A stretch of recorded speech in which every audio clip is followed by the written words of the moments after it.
नमस्कार प्रणाम।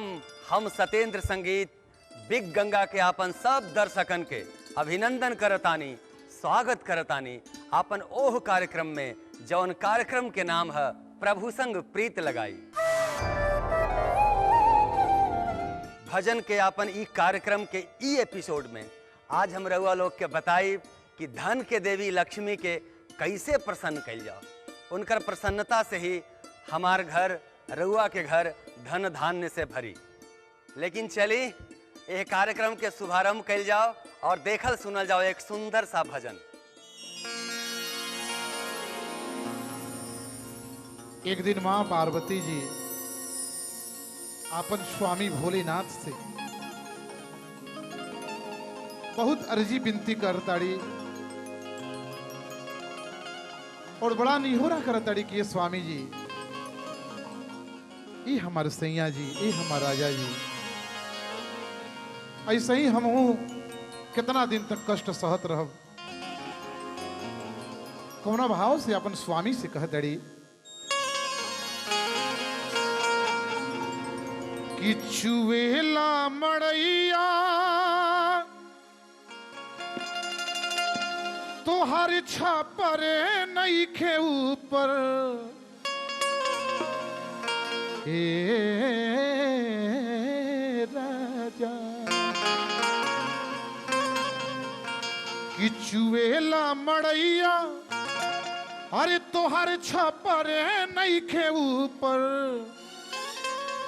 अरे बनवादी भोला जी, हई बनवादी भोला जी, रहब बंगला के भीतर, बनवादी भोला जी, रहब बंगला के भीतर। चुवेला मड़ैया तोहर छपर नइखे ऊपर, चुवेला मड़ैया तोहर छपर नइखे ऊपर, बनवादी भोला जी, बनवादी भोला जी, रहब बंगला के ऊपर, बनवादी भोला जी, रहब बंगला के भीतर।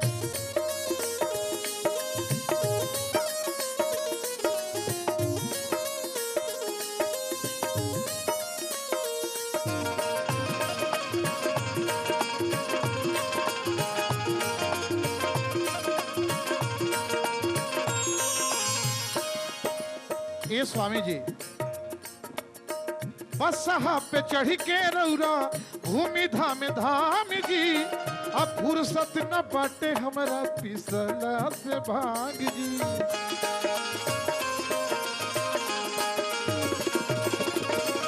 बसहा पे चढ़ के रौरा घूमी धाम धाम जी, फुर्सत न बाटे हमरा पिसला से भाग जी। कि करे परेशान राउर दू को कबूतर, करे परेशान राउर दू को कबूतर, बनवादी भोला जी, बनवादी राजा जी, रहब बंगला के भीतर, बनवादी भोला जी, रहब बंगला के भीतर।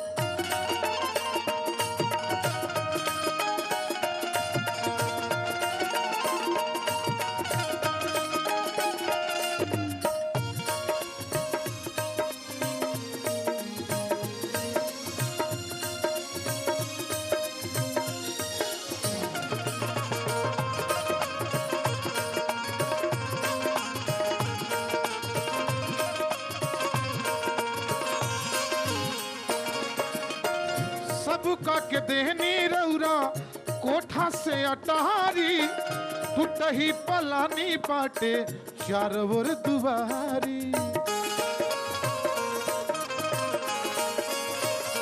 हो सबका के देहनी रौरा कोठा से अटारी, टूटही पलानी बाटे चारों ओर दुआरी। और पूरा बरसात घर, पूरा बरसात घरवा लागेला समुंदर, बनवादी भोला जी, बनवादी भोला जी, रहब बंगला के भीतर, बनवादी भोला जी, रहब बंगला के भीतर।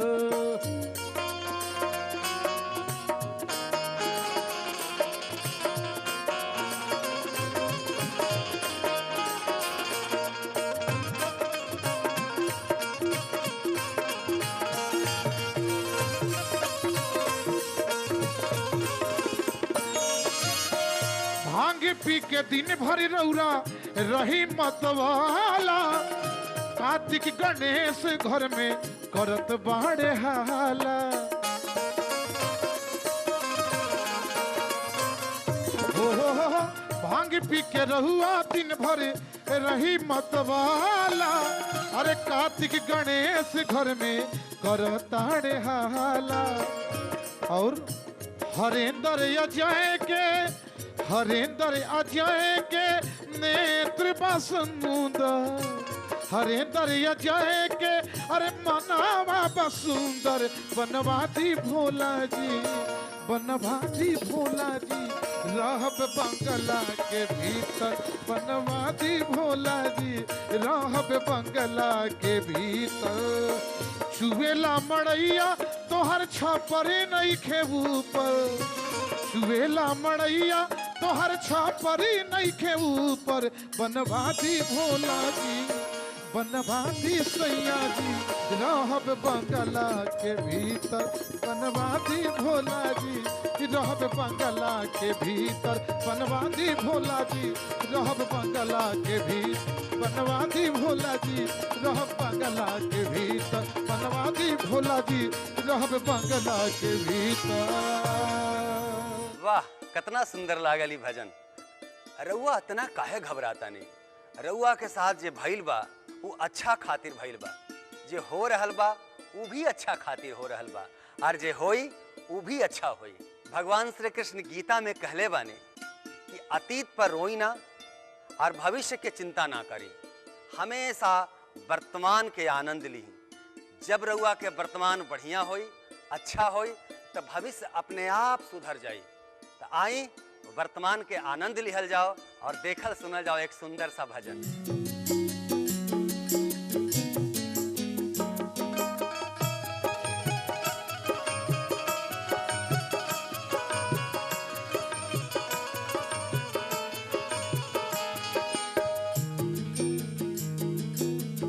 भोर की बेरा बाटी, लक्ष्मी मैया के मंदिर गंगा जी के तीरे सखियां आपस में बात करत बाटी। कैसे बात करत बाटी? सुतल बाड़ी मैया, सुतल बाड़ी मैया, जगावल जाई हो, सुतल जाई मैया, जगावल जाई हो, चला सखी माई के सजावल जाई हो, चला सखी माई के सजावल जाई हो। सुतल बाड़ी मैया, सुतल बाड़ी मैया, जगावल जाई हो, चला सखी माई के सजावल जाई हो, चला सखी माई के सजावल जाई हो।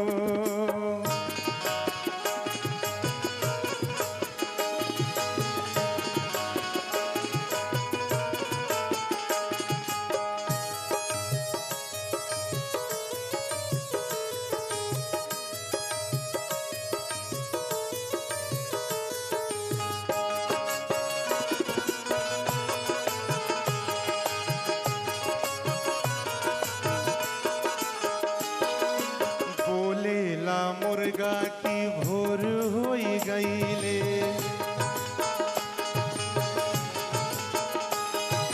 बोलेला मुर्गा की भोर होई गईले, बोलेला मुर्गा की भोर होई गईले, सूरजा पूर्ववा किरण छिटकैले, सूरजा पूर्ववा किरण छिटकैले।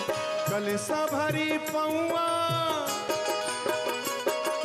कलसा भरी पौआ, धोवावल जाई हो, कलसा भरी पौआ, धोवावल जाई हो, चला सखी माई के सजावल जाई हो, चला सखी माई के सजावल जाई हो।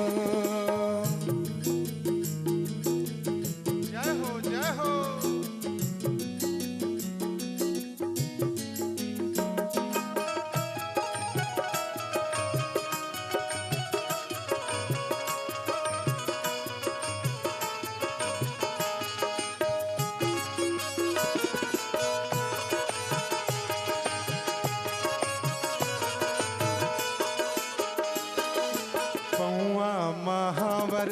लगावल जाई सखियां।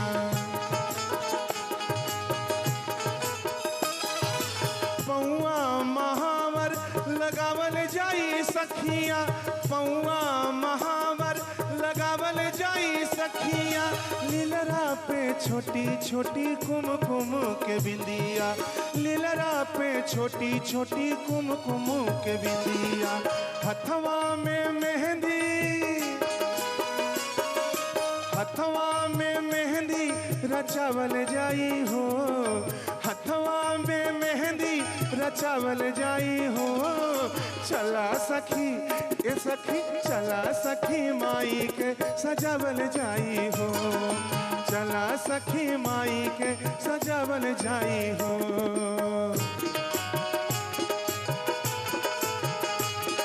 जाहो जाहो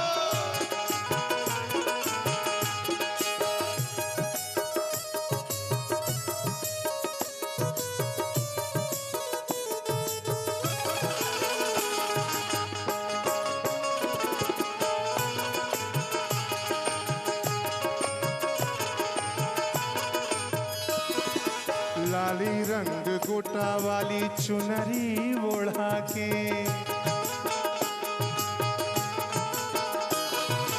लाली रंगवा गोटा वाली चुनरी ओढ़ा के, लाली रंगवा गोटा वाली चुनरी ओढ़ा के। मथवा पे सोना के मुकुटवा सजा के, मथवा पे सोना के मुकुटवा सजा के। रची रची जवना, रची रची जवना जवावल जाई हो, रची रची जवना जवावल जाई हो। चला सखी ए सखी, चला सखी माई के सजावल जाई हो, चला सखी माई के सजावल जाई हो। सुतल बाणी मैया, सुतल बाणी मैया जगावल जाई हो। चला सखी माई के सजावल जाई हो, चला सखी माई के सजावल जाई हो, चला सखी माई के सजावल जाई हो, चला सखी माई के सजावल जाई हो। परिवर्तन संसार के नियम है। जे आज रउआ लगे बा वो काल कोई और के रहे और फिर काल कोई और के हो जाई। रउआ लगे रह जाई तब बस सिर्फ राउर कर्म से कमाइल पाप और पुण्य के गठरी।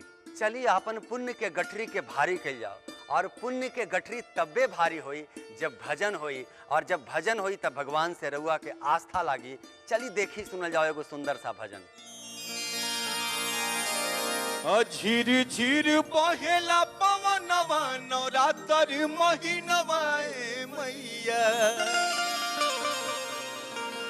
झिर झिर बहेला पवनवा नवरात्र महीनवा मैया। कि मैया मोरी कैले बनी पूजा के तैयारिया हो भजनिया, राउर सेवका गावे हो।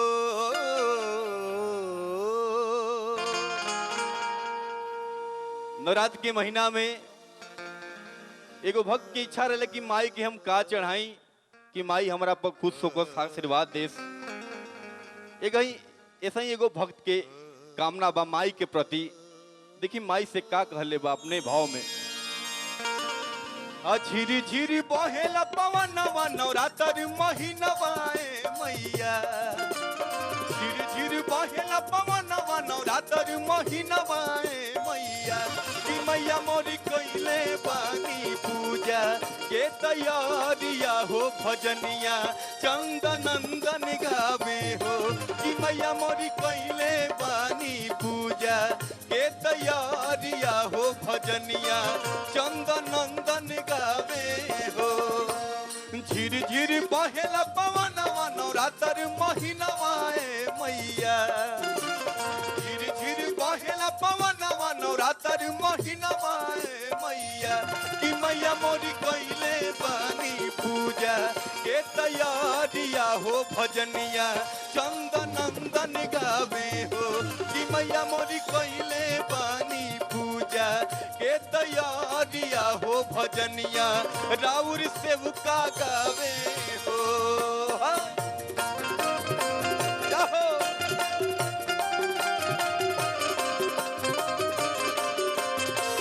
अरे मारे अंजनी भैया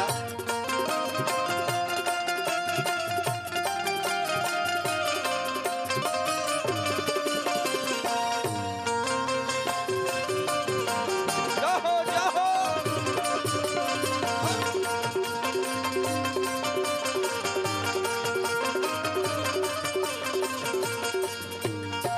एगो भक्त के जितना क्षमता रहेला माई के प्रति या पूजा पाठ के प्रति उसे अधिके करेला।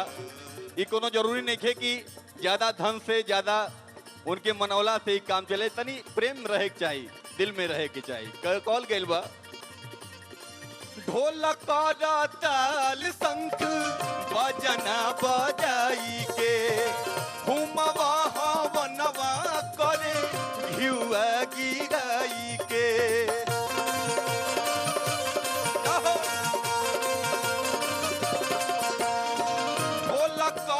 ताल शंख बजन बजाई के हुमवा हवनवा करे घिउआ गिराई के फुलवा बेली अढ़ौलवा के हार ले मलिनिया मैया फुलवा बेली अढ़ौलवा के हार ले मलिनिया मैया कि मैया मोरी कइले बानी पूजा के तैयारिया हो भजनिया चंदन नंदन गावे हो कि मैया मोरी कइले बानी पूजा के तैयारिया हो भजनिया राउर सेवका गावे हो।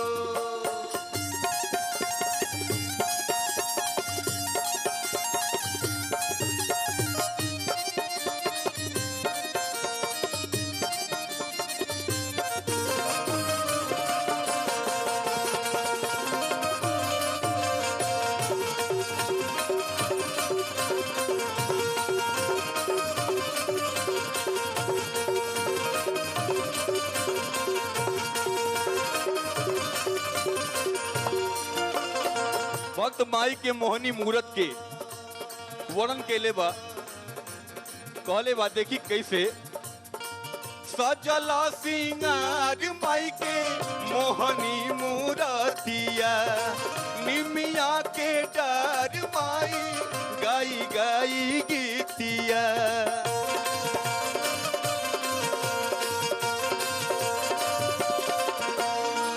सजला सिंगार माई के मोहनी मूरतिया निमिया पे डार माई गाई गाई गीतिया मुन्ना निर्मोही चंदन नंदन तब ले चरनिया मैया मुन्ना निर्मोही चंदन नंदन तचुमेले चरनिया मैया कि मैया मोरी कइले बानी पूजा के तैयारिया हो भजनिया राउर सेवका गावे हो कि मैया मोरी कइले बानी पूजा के तैयारिया हो भजनिया चंदन नंदन गावे हो कि मैया मोरी कइले बानी पूजा के तैयारिया हो भजनिया चंदन नंदन गावे हो कि मैया मोरी कइले बानी पूजा के तैयारिया हो भजनिया चंदन नंदन गावे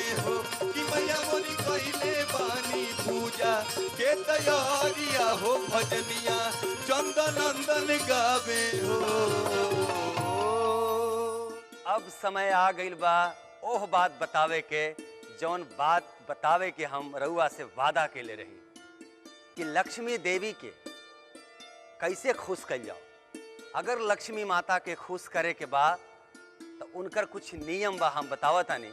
धन के देवी लक्ष्मी जी के प्रसन्न करे खातिर जौन दिया जलाई वो दिया के बाती रउआ के लाल रखे के चाहिए। दिया माता लक्ष्मी के दाहिना तरफ रखे के चाहिए, फूल सामने चढ़ावे के चाहिए और प्रसाद दक्षिण दिशा में रखे के चाहिए। अतने ना माई लक्ष्मी के अगर खुश करे के बाद तो भगवान विष्णु के पूजा करे के चाहिए। भगवान विष्णु जब खुश हो जाई हैं तो मैया लक्ष्मी ऐसा ही खुश हो जाई हैं। तो इतना सुंदर जानकारी के बाद अब समय आ गई बा रउआ के हमरा विदा देवे के। रउआ दी हमरा के विदाई। अब प्रभु संग प्रीत लगाई। देखत रही बिग गंगा। नमस्कार, प्रणाम।